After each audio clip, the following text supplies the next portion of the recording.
right, so in example 7, we're converting an entire equation instead of just a coordinate point, and we're converting from rectangular to polar. So this means that we want to write it in r equals form. It's not just enough to convert the x's and the y's.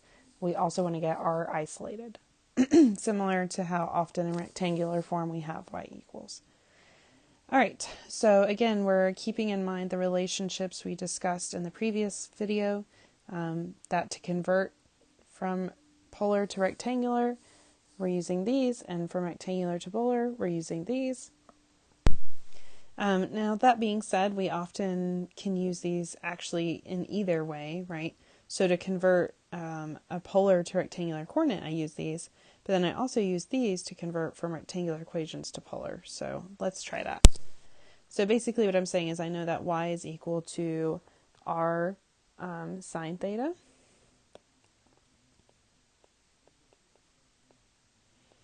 And x is equal to r cosine theta. So that's the first thing I do, and then I'm going to try to get it to r equals. So we're going to subtract over the 2r cosine theta so that we can factor out an r from both terms, and then divide on both sides by that parentheses.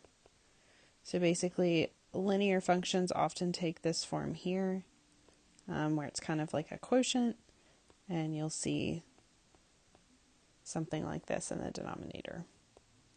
And you'll do enough of these where you'll start to recognize, like, oh, when I see this, it actually turns into something linear. When you see ones like b, let's see what those turn into. These would be y equals r sine theta.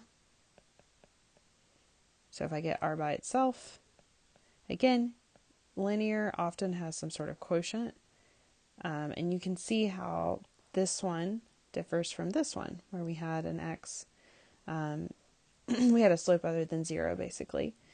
So you could see that kind of show up here in the denominator. All right, now this one, there's a lot of ways to do this one.